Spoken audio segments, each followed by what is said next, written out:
Армысыздар достар, топтардың жақсы мысал болып табылатын қозғалыстарды қарастыруды жалғастырамыз. Қозғалыстарды классификациялайтын Шаль теоремасын дәлелдеу үшін бізге біршама қосымша леммалар қажет болады. Осы сабақта сол леммаларға тоқталып өтейік. Әуелі барлық леммаларды тізіп келтірейік.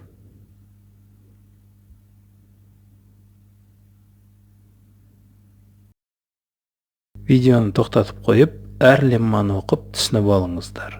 Бұл леммалар екі жақты, яғни тура теоремада дұрыс, кері теоремада дұрыс.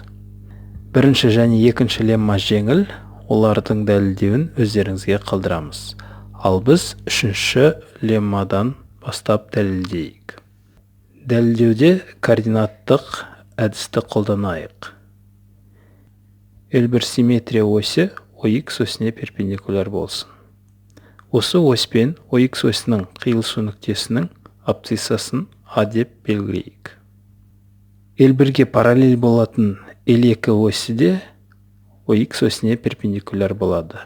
Осы L2 осі мен OX осінің қиылысу нүктесінің абсциссасын Б деп белгілейік. Жалпы осьтер OX осіне перпендикуляр болмаса да, өзімізге ыңғайлы координаттар жүйесін таңдап алуға болатынын ұмытпайық. Осы белгілеуге сәйкес, екі осьтің арақашықтығын былай анықтаймыз. Жазықтықтан қандай да бір Z нүктесін таңдап алайық. Оның абсциссасы X болсын.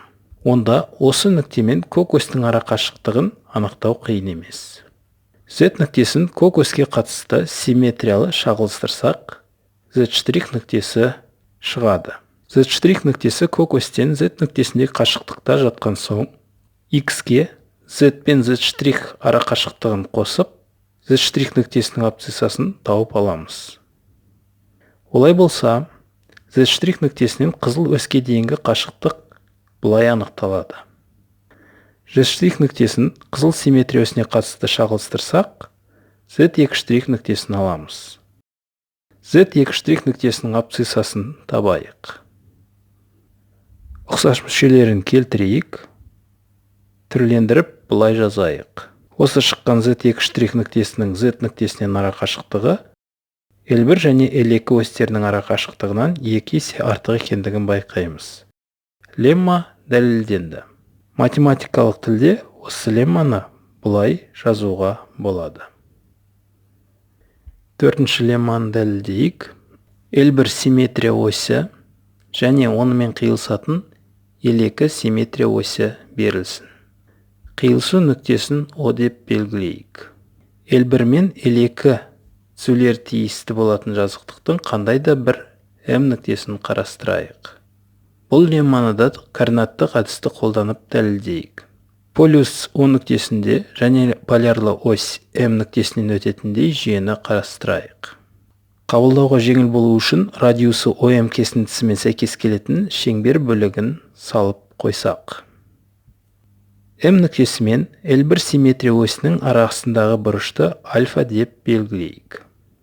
Ал L1 және L2 осьтерінің арасындағы бұрышты фи деп белгілеп қояйық. М нүктесін көк түсті оське қатысты шағылыстырсақ, М' нүктесін аламыз.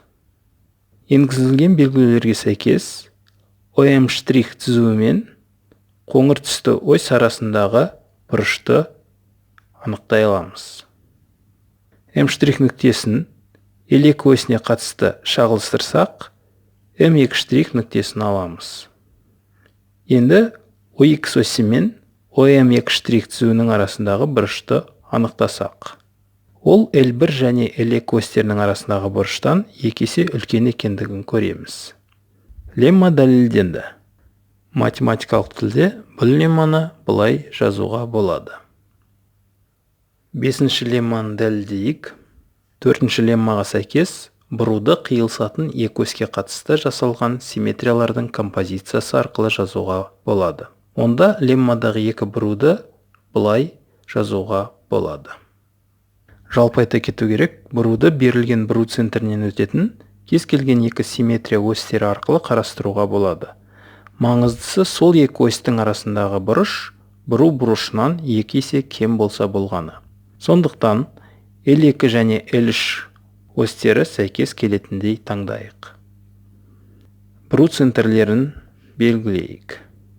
Осы екі центр арқылы L2, L3 осьтері өтсін. О1 центр арқылы өтетін осьтердің екіншісі L1 осі. Олардың арасындағы бұрыш альфаның жартысы болады. Ал O2 центр арқылы өтетін екінші симметрия осі L4. L3 және L4 арасындағы бұрыш беттаның жартысы болады. Сонымен, берілген екі бұрудың композициясын келесідей жаза аламыз. Жақшаларды ашып, басқаша қайтып жазсақ, мынадай өрнек аламыз. Ортасында L2 осіне қатысты симметрия бірінен соң бірі орындалып тұр.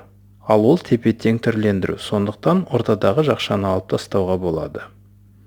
Енді L1 және L4 симметрия осьтерін қарастыру керектігі түсінікті. Олардың композициясы жаңа бұру болады. Бұру центрі осы екі осьтің қиылысу нүктесі болады, оны O3 деп белгілейік. Енді бізге керегі осы екі осьтің арасындағы бұрыш. O1, O2, O3 үшбұрышынан L1 мен L4 осьтерінің арасындағы бұрышты табамыз. Нәтижесінде жаңа бұру O3 центріне қатысты альфа қосу бетта бұрышына бұру болып табылады. Теореманың негізгі бөлігі дәлелденді, ал екінші бөлігінде айтылып тұр, альфа мен беттаның қосындысы 360 градусқа еселі бұрыш болса параллель көшіру болады дейді. Оны дәлелдеу қиын емес. Бұл жағдайда бізде L1 мен L4 түзулері параллель болып қалатындығын ескерейік, және үшінші леммаға сәйкес параллель көшіру шығады. Лемма дәлелденді. Алтыншы лемманы дәлелдейік. Берілген бұруды төртінші лемма бойынша қиылысатын екі оське қатысты жасалған симметриялардың композициясы түрінде келтірейік. Ал А векторы бойынша жасалған параллель көшіруді үшінші лемма бойынша екі оське қатысты жасалған симметриялардың композициясы түрінде келтірейік. Осьтерді таңдау еркіндігі өзімізде болған соң L2 осі мен L3 осі сәйкес келсін. O1 бұру центрі арқылы L2, L3 осі өтсін. O1 бұру центрі арқылы өтетін екінші ось L1. L1 мен L2 арасындағы бұрыш альфаның жартысы болады. Ал L4 осі L3 осіне параллель.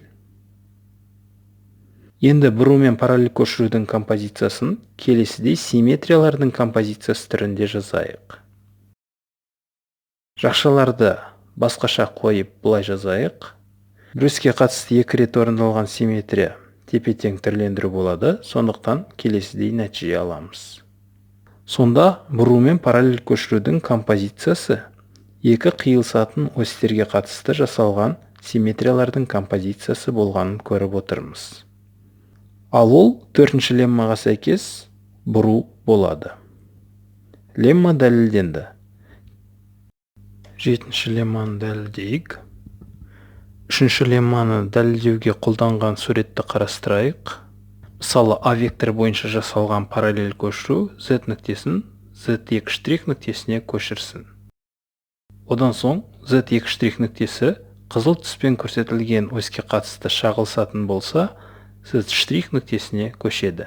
Ал біз білеміз, Z нүктесін Z' нүктесіне көшіру үшін Z нүктесін көк түсті оське қатысты шағылыстыру жеткілікті. Леммадағы басқа ось осы суреттегі көк түсті ось болып тұр.